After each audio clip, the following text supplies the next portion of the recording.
ಪಾಲಿಸು ತಾಯಿ ಜಗನ್ಮಾತೆ ಅಂತ ಶ್ರೀದೇವಿ ಪವಿತ್ರ ಪಾದಾರವಿಂದಗಳಿಗೆ ಭಕ್ತಿಯಿಂದ ವಂದಿಸಿ, ಆತ್ಮೀಯರೇ, ತಮಗೆಲ್ಲ ಗೊತ್ತಿರುವಂತೆ ಶಿವನೇ ಶಂಕರನಾಗಿ, ಶಂಕರನೇ ಶಂಕರಾಚಾರ್ಯರಾಗಿ, ಶಂಕರಾಚಾರ್ಯೇ ಶ್ರೀಮನ್ ನಿಜಗುಣರಾಗಿ, ಶ್ರೀಮನ್ ನಿಜಗುಣರೇ ಸದ್ಗುರು ಸಿದ್ಧಾರೂಢರಾಗಿ ಅವತರಿಸಿ ಈ ಅದ್ವೈತ ಸಂಪ್ರದಾಯವನ್ನು ಅವರು ಲೋಕಕ್ಕೆಲ್ಲ ಬಿತ್ತರಿಸಿ ಈ ಒಂದು ಅಮೂಲ್ಯವಂತ ಕಾರ್ಯವನ್ನು ಮಾಡಿದ್ದಾರೆ. ಅಂಥ ಶ್ರೀಮನ್ ನಿಜಗುಣ ಶಿವಯೋಗಿಗಳು ಶ್ರೀದೇವಿಯ ಕುರಿತಾಗಿ ತಮ್ಮದೇ ಆದಂಥ ಒಂದು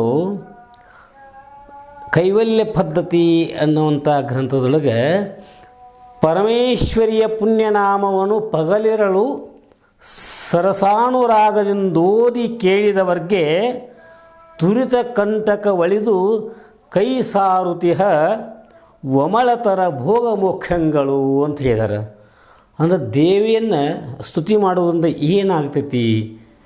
ದೇವಿಯು ಹ್ರೀಂಕಾರಿ ವಾಣಿ ಕಲ್ಯಾಣಿ ರುದ್ರಾಣಿ ರಮೆ ಓಂಕಾರ ರೂಪಿಣಿ ಗಣೌ ನಿಗಾಣ ಪ್ರೀತೆ ಅಂಕಿಲಾಮಾಲಿನಿ ಮಹಾಮಾಯೆ ಮಾತಂಗಿ ಕ್ಲೀಂ ಕಲೆ ವರೆಣ್ಯೆ.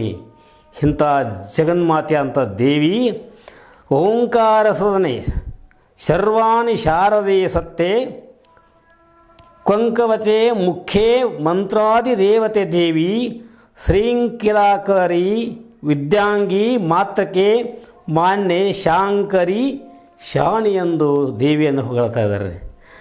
ಗಿರಿಜೆ ಗಿರ್ವಾಣ ಪೂಜಿತೆ ಗೌರಗುಹೋಜನನಿ ಪರಣಾದ ಬಿಂದು ಮಂದಿರೆ ಮಣೋಂಬಜ ಹಂಸೆ ವರದೆ ವೈಭವೇ ನಿತ್ಯ ಮುಕ್ತೆ ನಿರ್ಮಲೆ ಶಿವೆ ಶಾಂತೆ ಕಾಂತೆ ನಿರಾವರಣೆ ಧರಣಿ ಧರ್ಮಾನುಗತೆ ಸಾವಿತ್ರಿ ಗಾಯತ್ರಿ ವಿರಚೆ ವಿಶ್ವಾತ್ಮತೆ ವಿಧೂತ ಪಾಪವಾತೆ ಶರಣಹಿತೆ ಸರ್ವಮಂಗಳೆ ಸಚ್ಚಿದಾನಂದ ಪರೈ ಸುಧಾಕರಿ ಎಂದು ದೇವಿಯನ್ನು ಹೊಗಳ್ತಾ ಇದ್ದಾರೆ. ಅಷ್ಟೇ ಅಲ್ಲದೆ ದೇವಿಗೆ ಚಂಡೇ ಚಂಡೇಶ್ವರಿ ಚತುರೆ ಕಾಳಿ ಕೌಮಾರಿ ಕುಂಡಲೆ ಕುಟಿಲೆ ಬಾಲೆ ಭೈರವಿ ಭವಾನಿ ಚಾಮುಂಡಿ ಮೂಲಾಧಾರೆ ಮನುವಂದೆ ಮುನಿಪೂಜ್ಯೆ